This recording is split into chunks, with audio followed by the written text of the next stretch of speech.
DJ Event Planner will change the way you manage and run your business. Streamline all of your procedures and software into one easy-to-manage system. DJ Event Planner, the ultimate online planning tool.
And now, ladies and gentlemen, it's time for Wedding Chat with Dave Ternier and Jeremy Brech.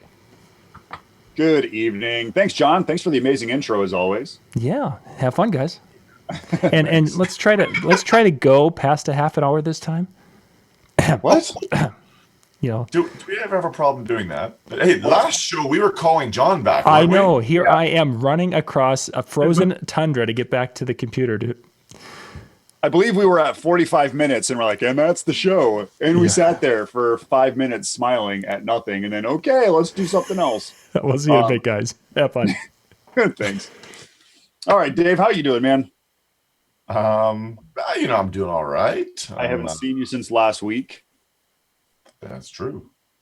And I think that's what we're going to be talking about tonight, is last week. Apparently, I thought Vegas had probably been done already on DJNTV, but apparently you and John kind of held it for tonight. And, we had to hold out on some of our amazing stories. We're going to talk about our rock climbing, or not really rock climbing, our hiking. But there's so much more to that than just exercise. I think that's going to be kind of the exciting part of this whole conversation. Let's see. So let's talk about the pluses. Let's talk about the minuses. What were some of the home runs? What were some of the swing and a miss? What did you see this week? Last week. What did you see last week? Let me pull out my trusty book. Old fashioned. We'll get into some specifics for sure. Overall, I thought it was a really great week. But then again, as I mentioned to a few people who, throughout the week, they say, Dave, how's your week going? What do you think of the show so far? And as I said to many people, reason for attending a show, there's a real transition between when you first go to a show and then when, it's your 8th or 10th show. There's a real transition into why you go. First couple times around, right? You're going education. And, not that I still don't love the education, but, I think the pendulum has swung now where I go for the people more than the education, actually. Yeah. I'm almost curious to see in the future, how many shows will kind of focus on that? How many shows will focus on small group participations as opposed to here is 18 keynotes. Everybody sit in this room and listen. It'll be interesting to see how that trends. I think you're right with that, and I also think a lot of people come to these shows. Let's talk about the trade show. I don't know if people come to the trade show to buy equipment anymore. I think, and correct me if I'm incorrect, or correct me if I'm wrong.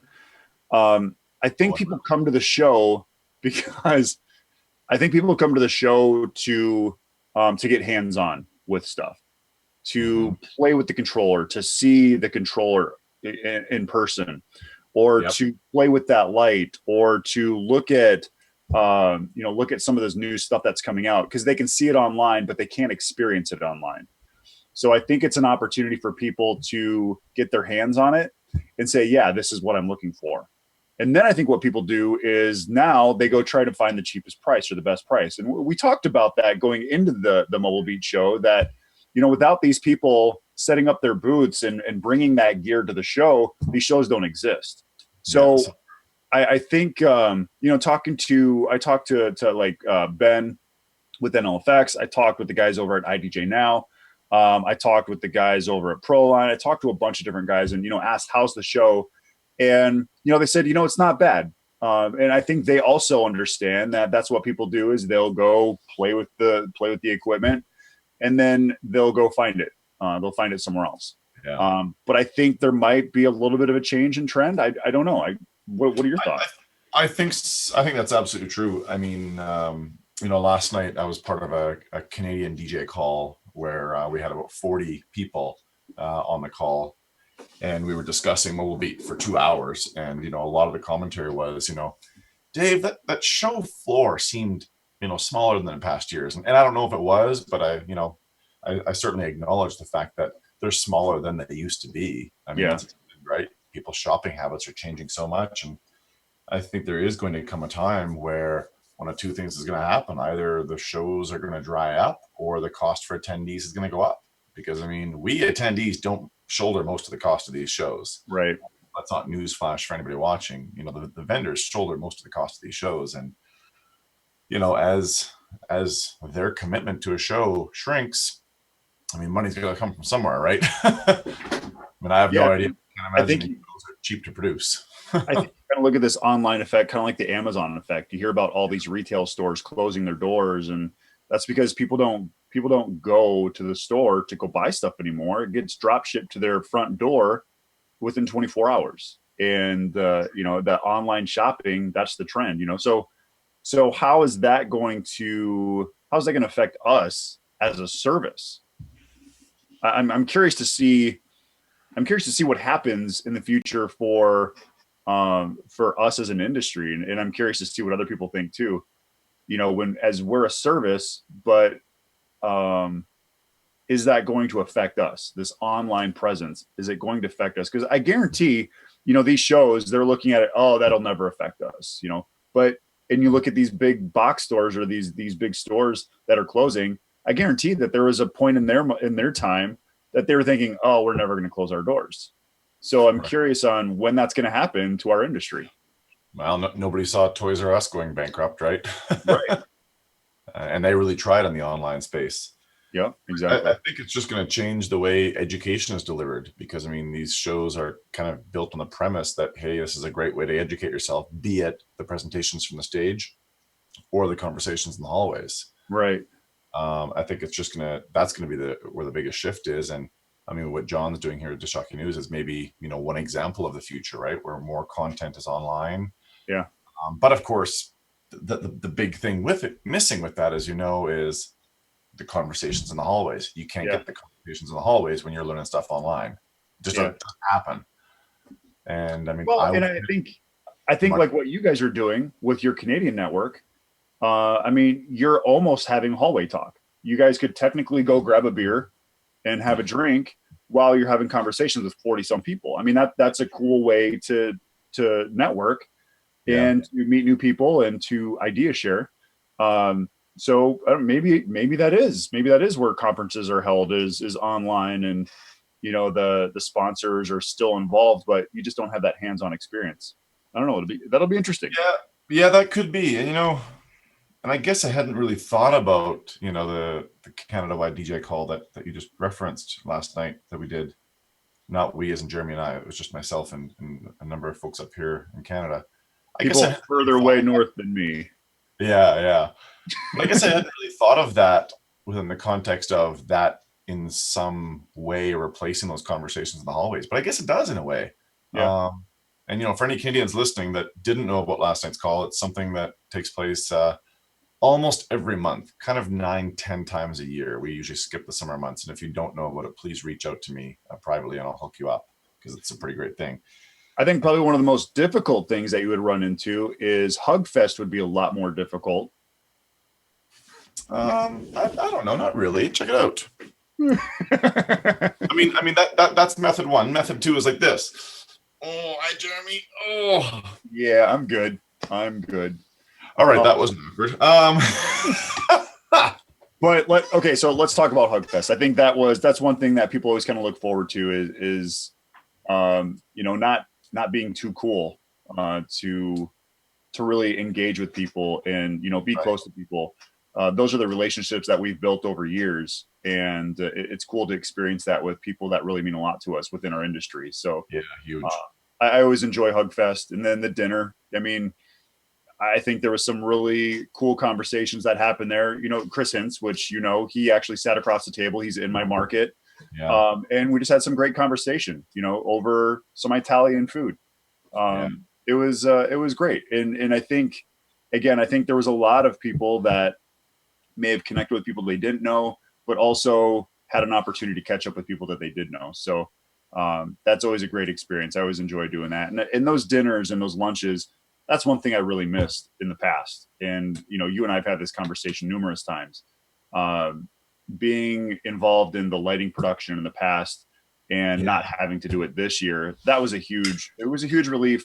Not the fact that all the work that goes into it, but again, going and looking at never really being in the moment with people and being in the moment with the conference and the education. Because it was always, I got to work this, I got to work that. Oh, I've got the headset on, I'm communicating with backstage. So that was a really fun relief. And again, I talked about this on Monday. I thought ADJ did a great job. There was a couple misses, a couple hits that I felt that, I should say they had some really good things. And then there were some things that I was like, oh, that was kind of a downer. And maybe it's just because I had an expectation of what we've done in the past to kind of create an experience. So let's talk about the education. What were some of the education? We'll come back to production and such. But what are some of the things that caught your eye for education? So seminar content, I thought every day had some solid stuff. I know, again, referencing last night and a few other conversations I had. I know a lot of people said days number 3 and 4 seemed to have stronger content, but I think it really depended, what you were looking for and where you're at in your career. I mean, those things all impact how much you'll get from things. Now, were you at Stevie Ray? Yeah, I went to both of his presentations. Okay. So to me, Stevie Ray's networking, his last session, which basically closed the event, that should have been the first seminar of the show. Because you talked about networking, and DJs need to network, and this is a great opportunity to kind of get out of your comfort zone and understand how to network with other DJs if you don't know how to communicate with people. I think having that at the beginning would have probably had a lot more conversations for people, and they would have built more relationships. Not saying that people didn't, but strong at the very beginning of the show. Yeah, very true. Just a quick comment here from just before we get into some stuff here. Somebody mentioned in the YouTube feed, I heard of a store that charges an exhibit fee to its customers when they enter the doors, and then you get refunded when you purchase something. That's an interesting way to stop the stores just from being showrooms, because everybody buys things online now. Yeah, that's good. And KC, thanks for watching. KC's watching. He's on the Facebook feed, and he mentioned Wedding MBA continues to grow. Photo Booth Expo continues to grow. Shows aren't dying. Some simply aren't evolving. That's a very fair point. Check out KC's show in Chicago this July, right?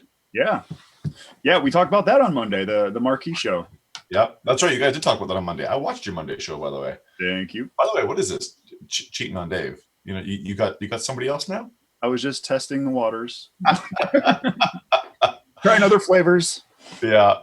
But you've got Carlos here has agreed. Yeah, the networking thing should have been done first. And a point on that, there's no way to avoid this word has negative connotations to it.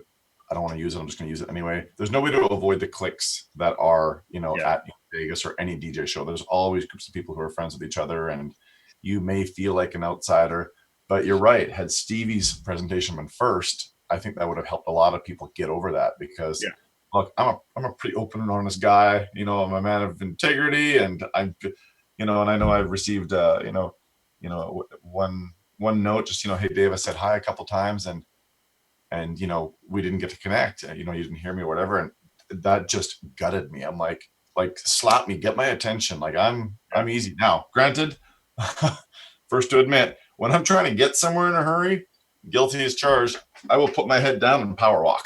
Oh, I've seen it. Yeah, Jeremy's seen it. I try to avoid Jeremy all the time. So it's tough, but I agree completely. That should have opened the show. That would have been a great idea. Yeah. Stevie's presentation was rock solid, man. What a guy. What was that? His presentation was rock solid. What a guy. Yeah. I missed the first one, but I did get to see that networking one, which I thought, that was really strong. I've actually seen him perform up at Chanhassen. Chanhassen is a dinner theater not too far from the cities, and we've gone to his improv show, and it's a fun show. If you ever get a chance to go up there, they put on a fun show. It's kind of like the Whose Line Is It Anyways? I don't know if you ever remember watching that back in the day. I loved that show.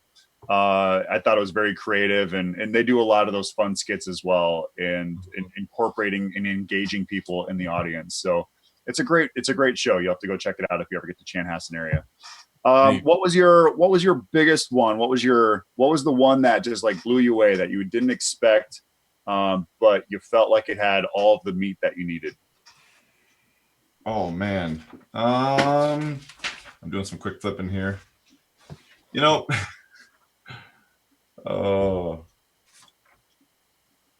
One that I was really looking forward to because of PhD podcast episode number 55. I was really looking forward to Mike's presentation, because in episode 55, and I only know that because I referenced it last night during the Canada talk, is where Mike and Joe got into it about, interactive and is it cool, is it not?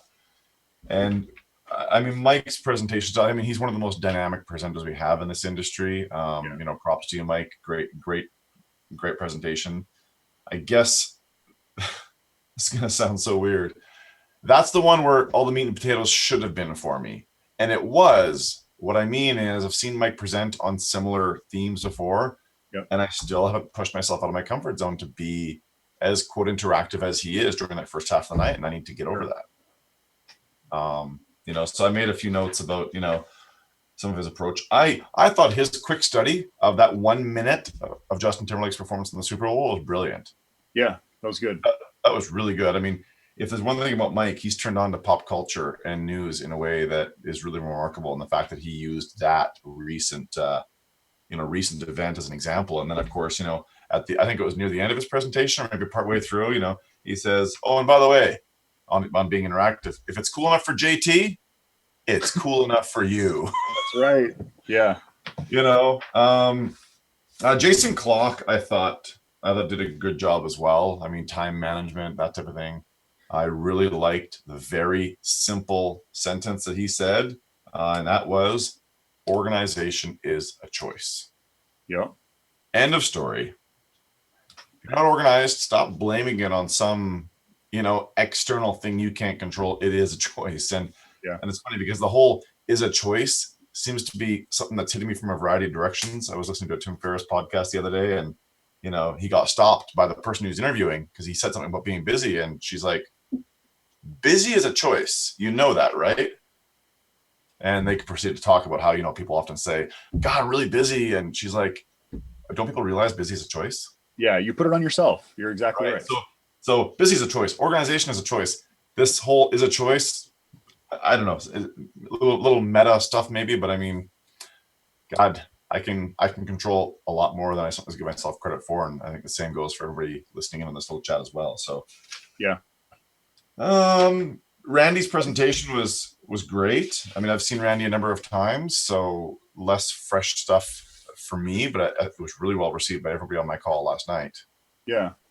Well, and I think that's kind of the thing. I mean, you look at when they kind of opened the show and they said, how many of your first timers? And there were quite a bit of people that were first timers. They raised their hand, and so I think Randy's message really connected still with a lot of people. Now that he's quote unquote retired, I think we all know that we're going to be seeing Randy again. So it'll be interesting to see his comeback from his retirement. He's going to, I think is what someone said. One of my biggest ones that I was impressed with was, and I can't say his name, but Steve Noptoplon. Oh, right. You told me that was a good one, and I missed that one. The Italian Stallion. His was really good, and it was common sense. It really was, but you don't think about it until someone points it out, and it's like, you want to be successful?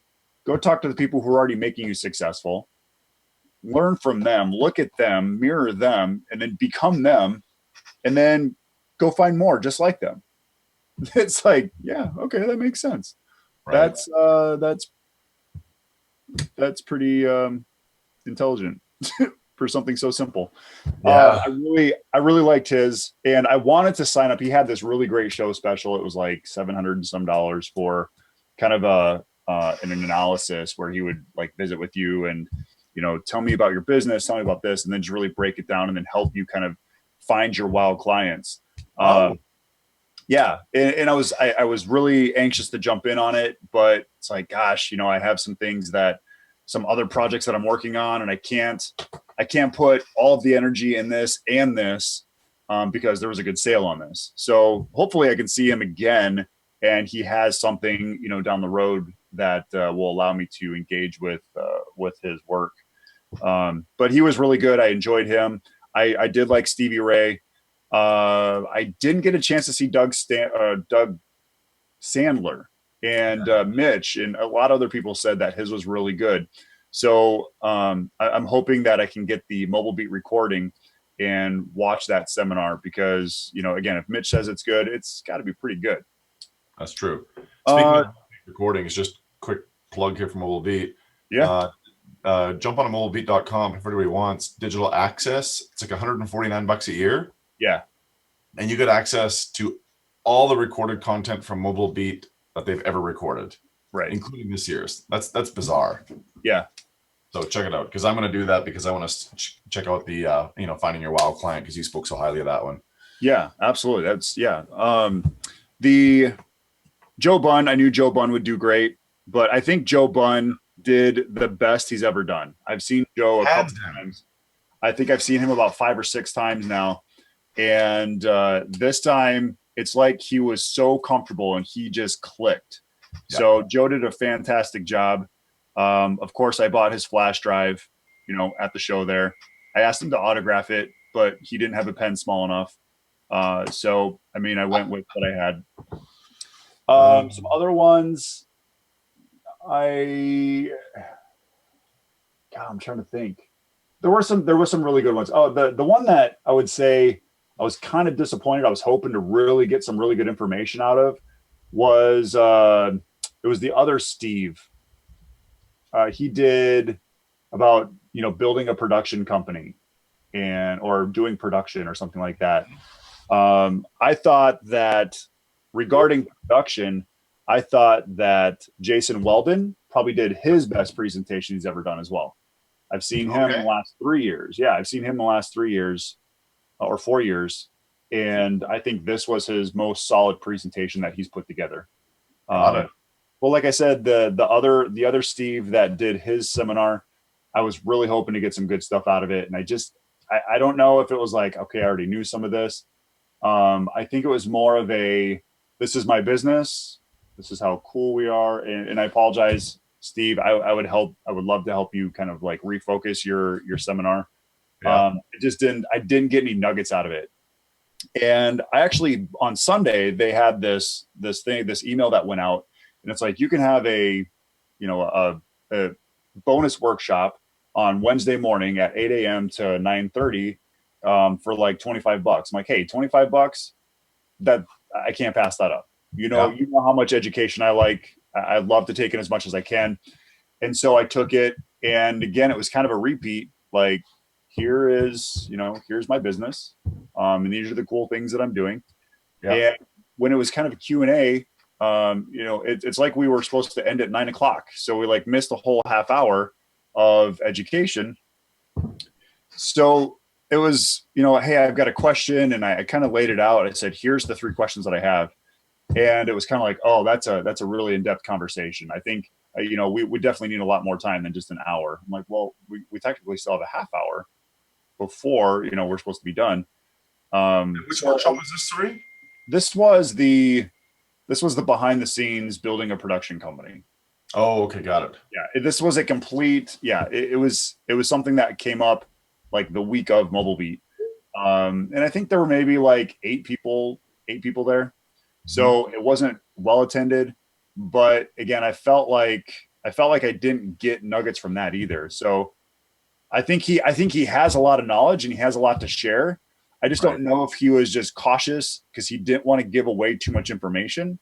Because then at the end, of course, it's, spend this with us and then I'll walk you through your business. And it's like, I know it was only $25, but I paid to experience something and really take away some things, especially in a Q&A session where it's like, here's my question. I never got an answer. So that was probably my biggest disappointment. I was really hoping to take some things away from that. Got it. I want to do a quick shout out to one of the presentations that it really didn't mean much to me as far as my business, because I'm not in the business of schools at all. But Jordan Newhauser, is that how we say his last name? From Boom. Yep. I mean, that's just second time he's talked, I think. Yeah. Man, he runs a tight ship. I really impressed with what he's doing. And I just loved his approach to schools when it came to, the 4 groups of people that he has to be having a conversation with. Did you catch his presentation or not? I saw a little bit of it. I don't know if I saw this part of it though. Go ahead and explain. Yeah, I mean, he was like, look, if anybody's going to do business with schools, if you want to get into school dances, there are 4 different conversations you have to be having, and you've got to win all 4 of those and keep them up. And those 4 conversations are teachers, administration, parents, and students. And he kind of dove in a little bit to each one of those, how his company has those conversations with those 4 people. And he says, once you've got those 4 groups of people on board, you're good to go. And the systematic approach that he's doing things, and I mean, the scale, the size, the production is unreal. But yeah. I just, I really hope, look, if anybody out there is in the school world, pay attention to Jordan. He's the guy I would go to. So let's incorporate that into, you said you don't do schools, you do weddings. No. Yeah. So how would you incorporate his theory or what he just talked about? How would you incorporate that into weddings? I guess what I came away from it feeling was, man, this guy's like a huge team player, even in the school world where maybe most DJs wouldn't think of that, right? That there is all these parties involved in this event. And, when it comes to weddings, I mean, some DJs will mock or laugh at the fact that, I get a hold of photographers, 6 months ahead of the wedding and all those types of things. But I guess you could say Jordan is doing a similar thing, right? He's having conversations with a lot of people who might not be directly involved in a school dance, but they're just as important as the students. It affects those people. Yeah. It affects every one of those categories. Yeah, absolutely. So what you're talking about with, you're having conversations with, let's talk about the couple, which are the students. Yeah. You're having conversations with the parents, which were the administrators. Yeah. Which side note, in case anybody was at Randy's presentation, I hope you didn't miss that Randy talks to the parents of every couple, a couple of weeks before the wedding. He calls them, and I email them, but that communication has been huge. So carry on. Well, I think those are your 2 mains. And then obviously the faculty, which are probably your professionals that you're working with. Yep. And then what was the last one? Students, faculty, teachers. Oh, administration, teachers. Yeah, exactly. Yeah. Okay. So yeah, I mean, it's interesting to, think about that. You have to be on the same page with everybody, and you have to communicate with everybody. It can't be this is what the bride and groom said. You have to be that middle person of, this is what was requested. Yeah. And want to make sure that this works for you professionals, make sure that this is going to be okay with mom and dad. You have to kind of please all people, all 3 or all 4, including the venue. The venue's your other administrator. I don't know. But yeah, that's an interesting point. Jordan, Jordan plays the part of a high school DJ. You know, he's got the look, he's got the, and I remember that from last year. He's like, I can't go showing up in a suit and try to sell a bunch of kids on, we're going to throw you one crazy party at your high school. Yeah. So, yeah, so true. I just want to catch up with the chat here a little bit. So on YouTube, what do we have in the chat? Nothing wrong with planning ahead is great, etc., etc. Okay, people are generally satisfied. Some comments on the Facebook feed. Keith says, "So could I still have Randy speak at Marquee?" You know, Keith, you should dial him up and see. Glenn must be commenting on the workshop that you were a part of there, Jeremy. I'm guessing that's what he's chatting about. He says, if you're going to present, you've got to be willing to share everything, in my humble opinion. who was that, Glenn? Some Aussie. Oh, no, he wasn't there. And then Johnny Ducher says, how was Janai's presentation? Thank you for bringing that up, Johnny. Yeah. I was really happy to see him take the stage for a presentation. I think a lot of people were. I don't think a lot of people knew the direction of what his presentation was going to be. And I had a good conversation with him after the last day, before he took off on his flight. And he talked about, he's like, I don't know. I couldn't catch my breath. And I'm like, yeah, it was actually one of my critiques is I could tell you didn't like do any breathing exercises or anything like that. You didn't fill your lungs with air. And I've been there as a presenter, and you're probably going to get there too, Dave. So make sure you do your exercises with your lungs and your jaw and all that stuff. Because once you get in front of a couple hundred people, your breathing changes. You almost hyperventilate. And that was one thing that I noticed with him. I said, I brought it up. I said, you had a hard time breathing the first 10 minutes or so, didn't you? He's like, yeah, man, I couldn't catch my breath. I'm like, yep, I know. I've been there. But, the thing is, he's such a confident person. And I mean, he opened for Guns N' Roses back in the day, a while back. And, that stuff, he's like, yeah, I was perfectly fine there, but get in front of people, get in front of my peers, it's a different story. And it is. Anybody who thinks it's easy to present, try presenting in front of your peers and other presenters. That's nerve-wracking.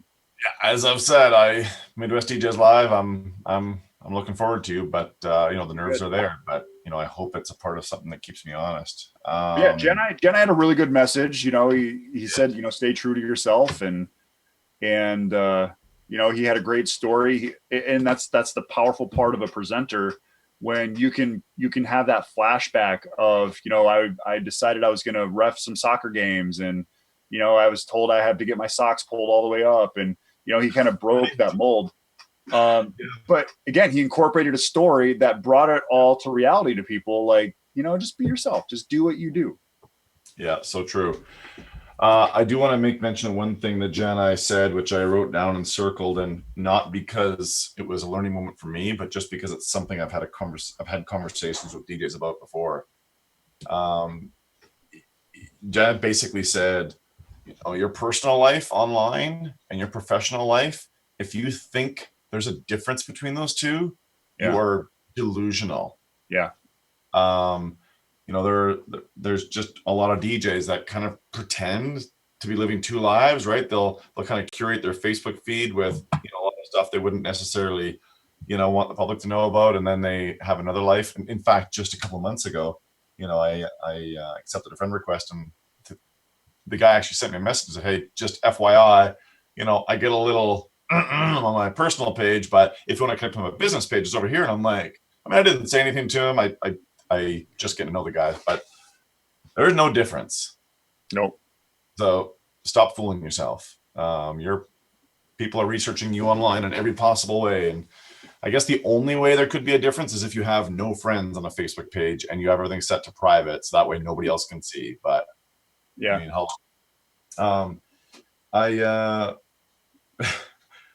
there's one thing that surprised me that he said, and correct me if I'm wrong, Jeremy, but Jana said, and surprised me in a good way. I mean, this is great. We all know he posts on social media. He's got images tight. He's got everything curated down perfectly.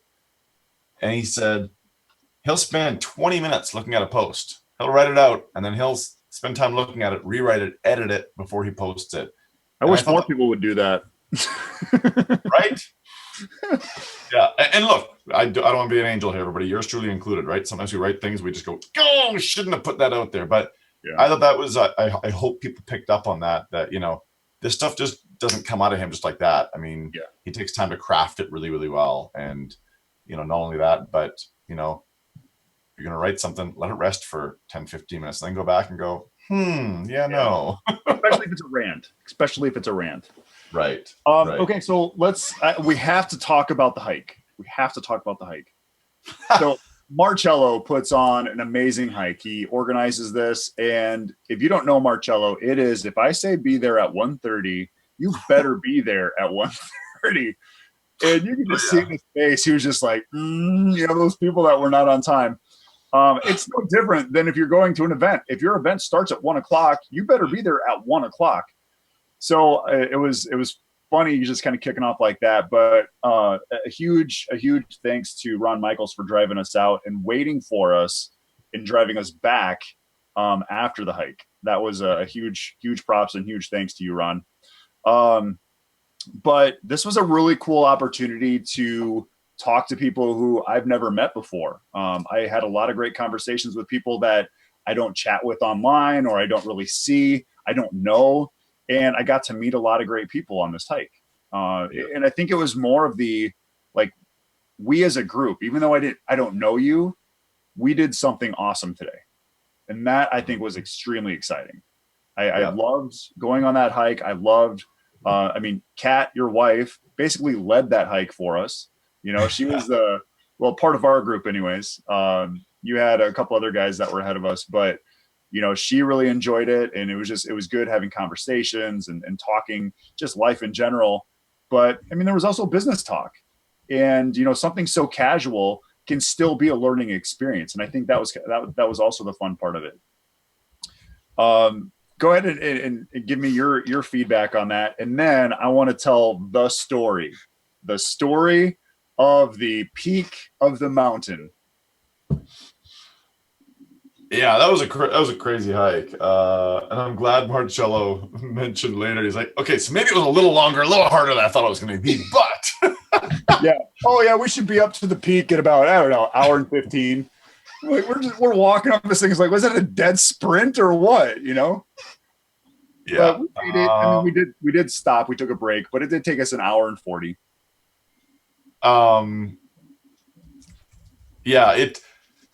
So what? 32 of us started the hike. I think 10 of us summited, and it was a great time. For those that don't know about it, and even for the Marbella Hug Fest, any of the other events Jared and I have talked about, none of these are exclusive events. You don't know about it, just hit either one of us up, and you're in next year. It's as easy as that. It's impossible to tell everybody about everything. So didn't know. Anyway, it's become the highlight of Mobile Beat for me, just because it's a couple of hours, get out of the city, get out of the stale air of the casinos, the smoke, the whatever. And I participated in it for the first time last year and eagerly looked forward to it again this year. And you're right, meet some people, sometimes have some deep conversations until, the group you're walking with gets so far in front of you that you can't even see them anymore. Okay, yeah. So here is the story. I did the last 30 minutes of the hike solo. My wife and Jer were way ahead. I couldn't see them. And behind me, no idea where Randy and Jim Cerrone were and all those guys. No idea. Just mountain lions. But I was like 1 foot in front of the other, and I was dying. Oh, these pains in my stomach and my chest. I was like, So that's probably because you ate at the Texas de Brazil 2 days in a row. That could be it. No, I was only there 1 day in a row. Oh, anyway, I did finally make it to the summit, and that's what Jared wants to talk about. Well, no, it's even better than that. So there's a build up to this whole, even the summit of the mountain. So there's a point where, you remember, we're in the saddle, basically kind of like right where the mountain kind of turns. Right. And we yell back down. We're like, Dave! And all of a sudden you see this guy stand up, hey, waves off in the distance. And we're like, we'll be back for you. And then all of a sudden, I don't know if Dave just got like this boost of, I can do it. It was like Rocky, I'm not giving up. I'm going to do this. And so apparently starts taking off. I mean, he starts coming after us. He thought we were at the top of the peak, the summit. So he's like, I can do this. That's not that far away. So we still keep going about a half hour. And we actually get all the way up to the top. We have, let's see, we have Kat, your wife. We have Bo. We have Bo, or not Bo. Jeez. I can't remember who was all up there now. We had Foray. We had Foray, Self. We had I'm blank right now. Yeah, I tell you what, move on past that. I'll have to look up a picture. I can't remember either. Anyways, we had about 6 of us. And then all of a sudden we're like, all right, guys, well, let's all gather around and we'll take pictures and we're taking pictures, selfies and all this stuff. And then Rob Foray, of course, has his selfie stick. Doesn't bring a walking stick, but it has a selfie stick, pops his phone in there, and we're all posing. And then all of a sudden, just like the movie Homeward Bound, it's like Shadow. I figured out the dog's name. Shadow coming over the horizon. He's like, wait for me. Don't take that selfie without me. And we were just all like hands in the air. Yeah. We were just cheering. We were so excited. It seriously was like, it was like watching the dog come over the horizon and knowing that you survived. It was amazing. So that was really a highlight for us. And we just cheered and we had so much fun with it. And I don't know if John, I did send John that video of us like doing we're out at Red Rocks. We did this awesome hike and it's inspirational just to be here and be, in this view. And we're like, oh yeah, wait, this is supposed to be hey, make sure you watch us on Wednesdays. So we shot that video, gave it to John. Obviously he hasn't put it up yet because I don't think anybody's seen it, which it probably wasn't all that great.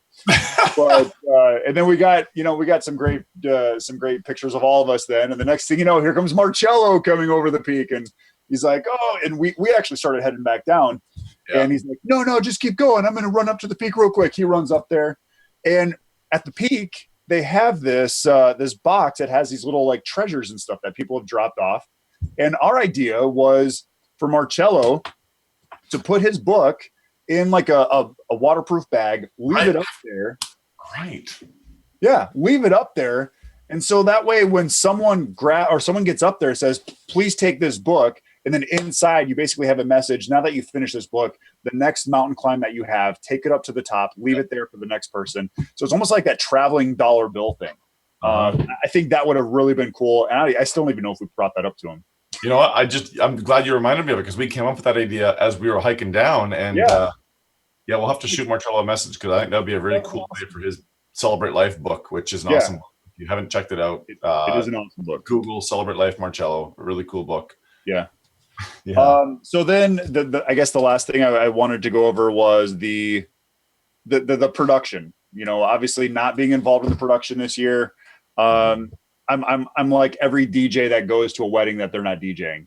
It's like, oh, I would have done that different. So I'm not saying that they did anything bad. I thought ADJ had a great setup. They had a lot of good lights up there. The one thing, like day one, I know that they were like hustling, trying to get stuff set up, and they were running into complications, and even audio ran into complications because they didn't really have the diligent time to put the efforts into making sure the mics were done right, that Janai's stuff was connected correctly, and it wasn't Janai's fault, it wasn't EV's fault. It was just you've got labor union that it's difficult to work with labor union, but. The thing that I would say in day one, in the past, I used to put 20 hours into an opening, or I would put 16 hours into day two's opening from last year, which was the tribute to the artists. And I was excited to see what they were going to do with that. I was excited to see what this introduction was going to be. And so they started out with this, these inspirational quotes from all these different people. And I'm like, oh, cool. Here comes the build. Here comes the build. Here comes the build. And then all of a sudden you had Janai and oh my gosh, Todd Mitchum come out, and they start doing this little skit thing, and it's like, oh man, there was such a build, and I think it just kind of deflated that build. I was really hoping to see the production just come alive like we've done in the past. And you know what? It's not my show. I get that. I'm not involved in it. I wasn't involved in it this year. So I can't say, this is what should have happened. If they wanted to go a different direction with that, I completely understand. Yeah. I loved it. What? I thought the production was really great. I loved it. Of course, I'm looking at it from a guest, just a regular attendee point of view. Oh, yeah. I really did enjoy it. I thought just the hoovers in the backs that they had coming out, the fog. I really liked the lines it created even during the presenters. It was a little distracting during some of the presenters. But in day one, Randy Bartlett, who was the keynote, he had stage lights. He didn't have any ambient lighting. He didn't really have anything that was like, oh, it's beautiful. This is going to make a great picture. In day two, it's like someone said, hey, why don't you turn some of those lights on? And I thought they did it. You're right. They did a great job of using some color contrast, using those blues.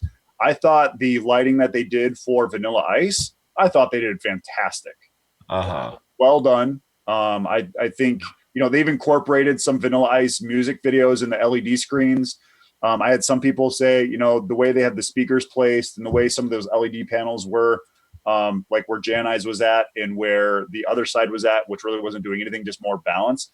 Some people had problems seeing presenters because of those things. But again, I mean, there's a lot of things when you're producing a show. There's a lot of things you think about, and there's a lot of things that just kind of get overlooked, and it's hard to just change that on the spot. So again, I've been there. I know what it's like.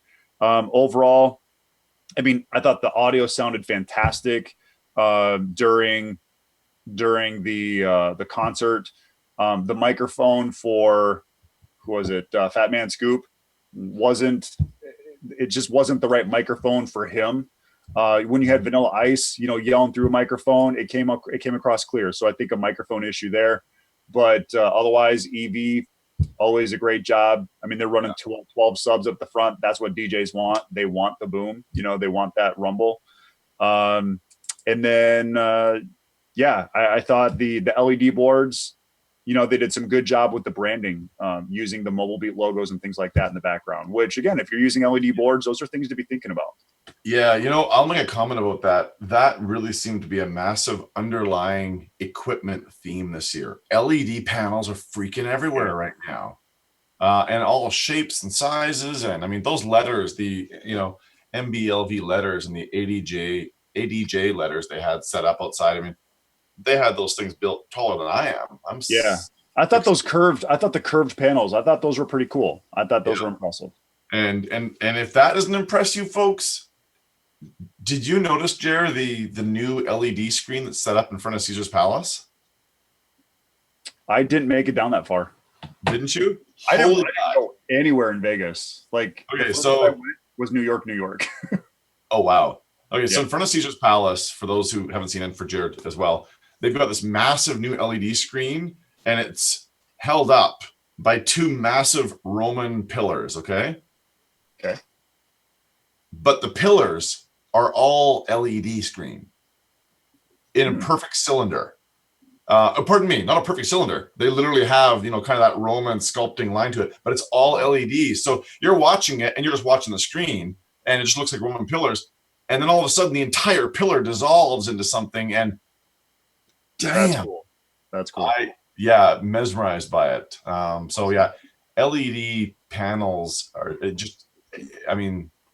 we're just seeing the tip of the iceberg, I think. I mean, for, single op DJ like me, and for probably most DJs, they're really more big production still, because I think they're still quite expensive, but watch for that changing over the next, 2 to 4 years. Right. It may just become part of our everyday. It's hard to say. So, and in ending, my takeaway for people is go to the conference, whether you're going for education, whether you're going to check out equipment, whether you're buying equipment, whether you're networking, go to a conference, support every single conference you possibly can.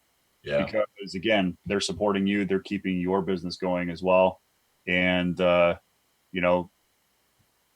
I love conferences for so many reasons. So great job, Mobile Beat. Thank you. Yeah, it was great. Honorable note here. KC commented and said, Jason Jani has made the word dope dope again. It's dope. Totally agree with that. And and a comment's just been made on the YouTube feed. Saw Metallica a few months ago, and 90% of the light show was actually on LED screens. Yep. I can't wait. I have my Metallica tickets for later this fall, and God, I can't wait. That's gonna be a good time. So, special mention to Mr. Mike Anderson of Sacramento. I think he commented, Jer, while you were talking about the intro leading up to Randy. His comment is, "That's because Randy is no one special." The end. John, we're out. We are out. All right. Thanks everyone. Have a good night. See ya.